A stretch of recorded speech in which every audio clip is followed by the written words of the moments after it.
Ini kuburan bari liur mana na kuburan umi teh poho deui geus goblok ka anak. Titip tak sok. Ieu ku hese. Batuna anu minah.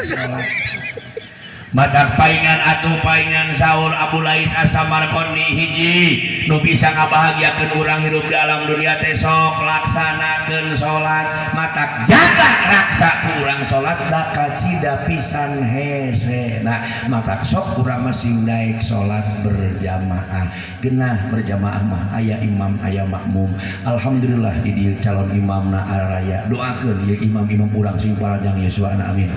Ya Allah ya Rabbal regenerasi.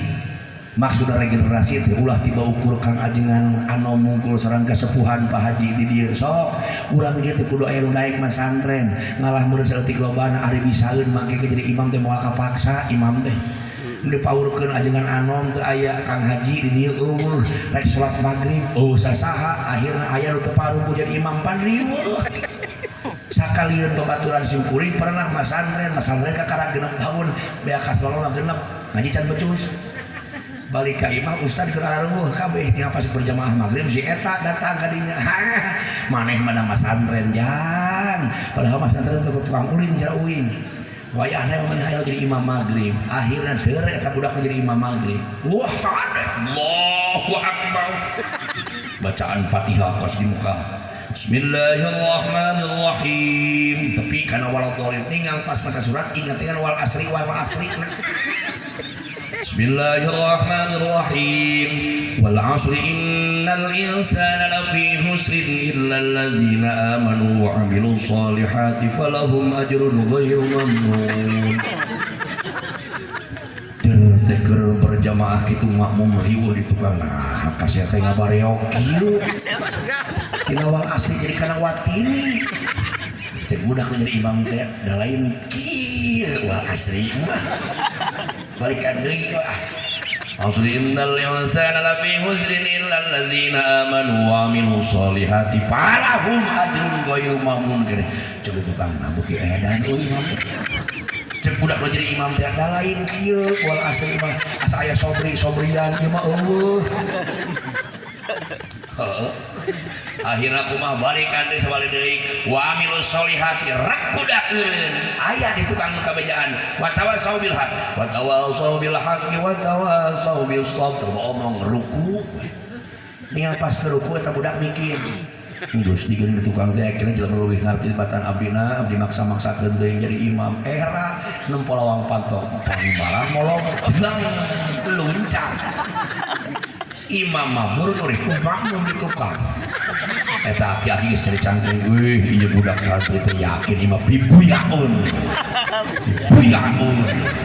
Destilu tamahan deui dua jadi 5 can-can keneh wae panggung ieu mamaeun budak tamahan geus 7 masih cangcengkat keneh deui wae aki-aki teh geus tamahan 12 teh aing ge kieu teh mah jeung kadari pas ekon cangeng aing yang pas cengkat imam eueuh ngeuleuh pan wahai berjamaah bubar imamna mabur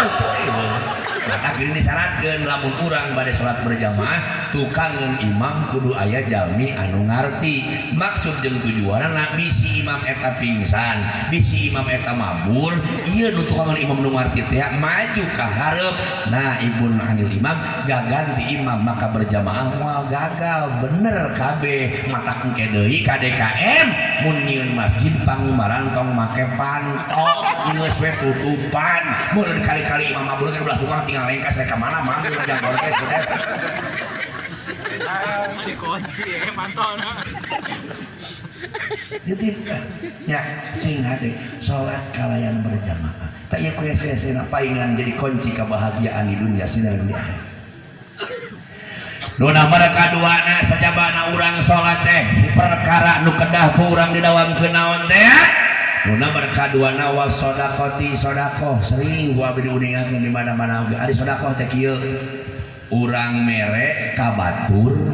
teu ngarepkeun pamulang tarima tinu dibere eta sedekah gitulah urang mere ka batur teu ngarepkeun pamulang tarima tinu dibere eta sedekah ari urang mere ka batur dengan harapan batur sina mere ka urang